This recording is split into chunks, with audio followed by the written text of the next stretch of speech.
While you are roaming around Windhelm, you can eavesdrop on a conversation between Edisa and Grimvar about a cursed child. Then it's true, what everyone is saying. That Aventus Aretino is doing the Black Sacrament, trying to summon the Dark Brotherhood? Oh, Grimvar, always with the nonsense. No, of course not. Those are just tales. Fine, then I'll invite him out to play. He lives right there. I'm going to knock on his door. No, child, wait! That boy, that house, they are cursed. Ha! Then I'm right. I knew it. He's trying to have somebody killed. All right, I won't deny it, child. What you heard is true. But Aventus Aretino walks a dark path. His actions can lead only to ruin. Now, enough. We will speak no more of this. I am the only friend you need. All the Argonians at the docks are nice to me. Good thing, too. Her father would run them off. After the conversation ends, you will receive an objective to talk to Aventus Aretino. You must pick a novice lock to enter his home.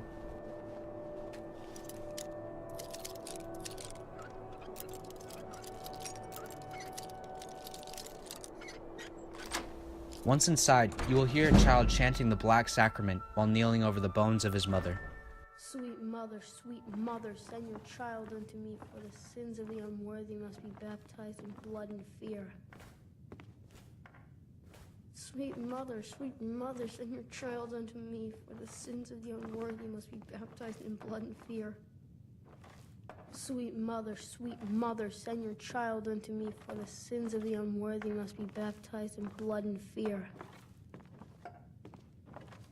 So very tired. You've come at last! I knew you would! Are you alright? It worked! I knew you'd come, I just knew it! I did the Black Sacrament over and over with the body and the things, and then you came, an assassin from the Dark Brotherhood. Yes, of course, the Black Sacrament. It took so long, so very long, but now that you're here, you can accept my contract. A contract? My mother, she died.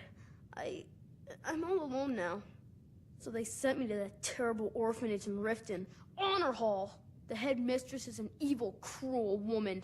They call her Grella the Kind, but she's not kind. She's terrible to all of us.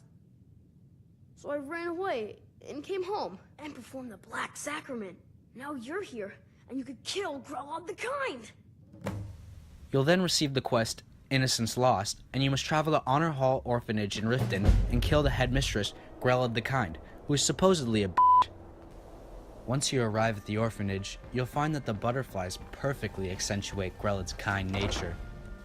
You walk in during the middle of a routine scolding session. Those who shirk their duties will get an extra beating. Do I make myself clear?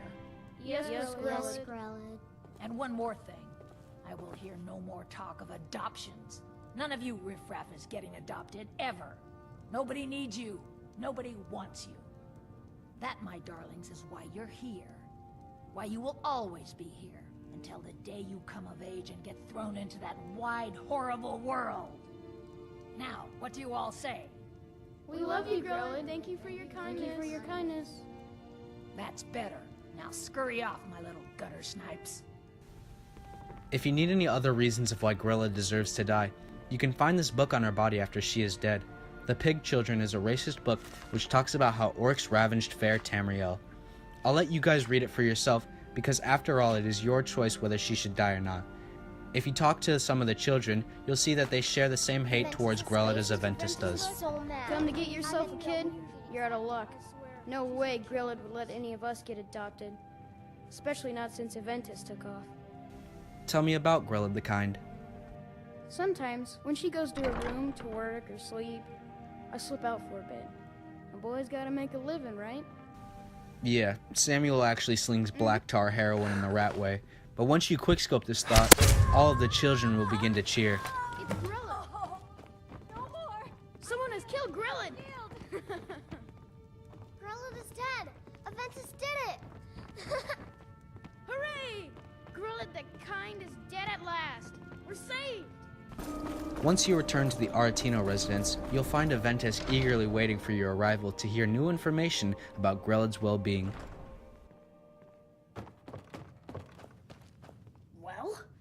Grelod the Kind? Is she, you know... Grelod the Kind is dead. Aha! I knew you could do it. I just knew it. I knew the Dark Brotherhood would save me. Here, just like I promised. This should fetch you a nice price. Thank you. Thank you again. You'll then finish the quest, Innocence Lost, and everything has seemingly subsided, other than my anger for being paid to murder someone with a plate. I mean, what the fuck am I supposed to do with this? However, if you are to sleep in a bed that you own in your home, or one that you have rented, you will be kidnapped by a Dark Brotherhood assassin named Astrid, who demands you repay her for stealing a Dark Brotherhood kill contract.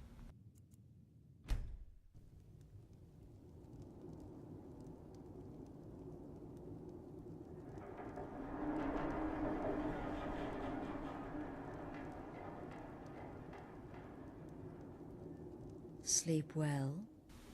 What? Where am I? Who are you? Does it matter? You're warm, dry, and still very much alive. That's more than can be said for old Grelod, You know about that? Half of Skyrim knows. Old hag gets butchered in her own orphanage. Things like that tend to get around. Oh, but don't misunderstand. I'm not criticizing. It was a good kill. Old Crone had it coming. And you saved a group of urchins to boot. But there is a slight... problem. A problem? You see, that little Aretino boy was looking for the Dark Brotherhood. For me and my associates. Grelod the Kind was, by all rights, a Dark Brotherhood contract. A kill that you stole. A kill you must repay. You want me to murder someone else? Who? Well now, funny you should ask. If you turn around, you'll notice my guests. I've collected them from... well, that's not really important. The here and now. That's what matters. You see, there's a contract out on one of them, and that person can't leave this room alive. But, oh, which one? Go on. See if you can figure it out. Make your choice.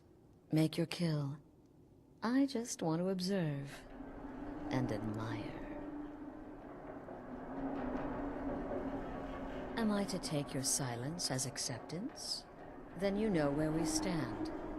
Make your kill and we're square. Repayment of your debt is but a discreet knife thrust away.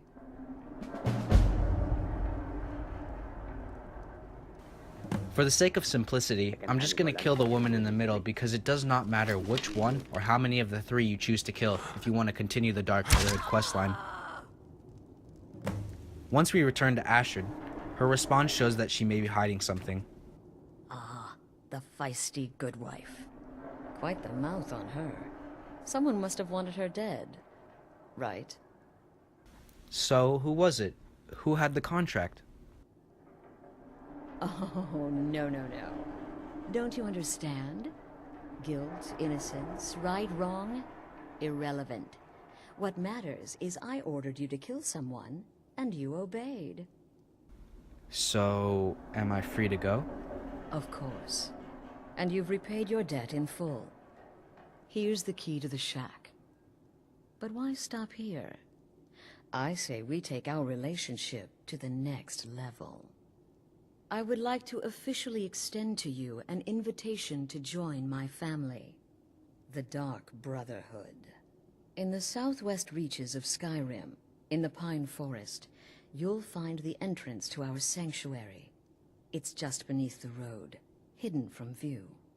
When questioned by the Black Door, answer with the correct passphrase, "Silence, my brother." Then you're in, and your new life begins. I'll see you at home. We are then given the key to exit the abandoned shack and invited to join the Dark Brotherhood family.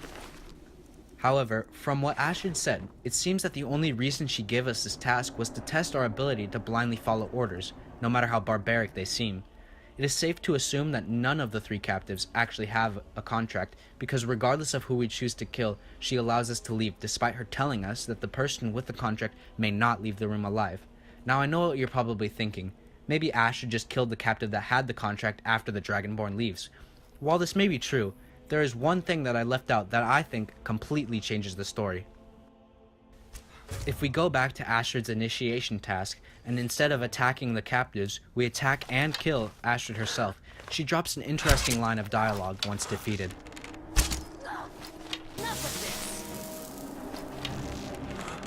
Well done. Well done. Well, there's 2 things that Astrid could have meant when she said that. One could be that she is saying well done for defeating her in battle, as she is difficult to beat after all. However, my theory in what I think Astrid meant with her final words is that she was the one with the contract. Astrid saying well done is a congratulations for correctly figuring out who had the contract. Now, one way we could test this theory is to try and kill Astrid later on in the Dark Brotherhood questline to see if she drops the same final words as before. However, when we reach the sanctuary near Falkreath and attempt to assassinate her, we find that she has become an essential NPC. Therefore, Astrid saying well done was intentionally done by the developers to only happen in this one scene. Now, this is where my theory ends, and I can give no further information, as I have no f***ing clue who may have put a contract on Astrid. I mean, it could have been Astrid herself, but your guess is as good as mine. Feel free to leave any theories in the comment section below, as I will be reading all of them. Astrid's final words got me thinking. What other guild leaders drop secret dialogue lines when killed in ways unrelated to their storyline? Well, unfortunately, none of them, because they are all essential NPCs. You cannot kill Mercer Frey of the Thieves, Savos Aran of the Mages, Codlac Whitemane of the Fighters, or Viarmo of the Bards. This is unfortunate because Bethesda missed a great opportunity to develop backstory for many of the most important characters of the game. If we take a look at Fallout 4, more specifically Desdemona, the leader of the Railroad, killing her will make her utter her final words, hinting at a deeper backstory. Sam. Shit, we got company. I'm not going to get into who I think Sam is because that's a whole new cup of tea, but I saw a comment on Reddit that I'd like to share with you guys. On a thread searching for who Sam could be, Mr. Anonymous says, "In a way, I kinda like that we don't know. It shows that she actually had background beyond freeing toasters, and doesn't tell us her past just because we did some things for her."